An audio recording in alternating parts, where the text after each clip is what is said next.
तो हम बता दें कि छतरपुर की जहाँ तक बात करें तो इसमें 22 सदस्य और 22 सदस्य में से 2 सदस्य आमने सामने से सीधे प्रत्याशी हैं और संयोग भी देखो, दुर्भाग्य भाग्य जो भी देख रहे हैं, दोनों एक दल से प्रत्याशी हैं। भाजपा समर्थित विद्या हरिओम अग्निहोत्री जिन्हें अधिकृत प्रत्याशी के रूप में घोषित करोगा भाजपा संगठन द्वारा, और दूसरी तरफ उमा इंद्र विक्रम सिंह है, भाजपा के समर्थित हैं लेकिन इन्हें प्रत्याशी घोषित नहीं करो, लेकिन फिर भी बागी होकर जो चुनाव लड़ रहे। अब पूरा मामला समझ में आ रहा है कि आपस में चुनाव है, अगर एक तरफा वोटिंग भई भाजपा की तो विद्या अग्निहोत्री जो चुनाव जीत सकती हैं अच्छे मतन से।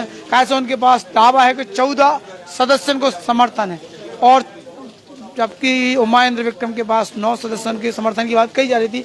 अगर क्रॉस वोटिंग नहीं हो रही कोनो भी रूप में, तो जो अपन मान के चल सकते हैं कि आगे वाले समय में इतने को कछु न कछु अलग हो सकते हैं, और अगर क्रॉस वोटिंग हुई तो परिणाम चौंकाए वाले हो सकते। तो अगर सामान्य रूप से जो दावा करे जा रहा है समर्थन के सदस्यों के, तो निश्चित रूप से फिर जहाँ सीट भाजपा के खाते में जो है। हालांकि भाजपा के 2 ही हाथ में लड्डू, हम पहले भी कह रहे हैं, बार बार कह रहे हैं कि कोई भी लड़े कोई भी जीते, ये में 2 ही इनके हाथ में लड्डू है। अगर उमा इंद्र विक्रम जीत रहे तो भी भाजपा इधर से चुनाव जीत रही, कांग्रेस पूरे खेल से बाहर है, पाला से बाहर है। और टीकमगढ़ में तो खेल ही होगा।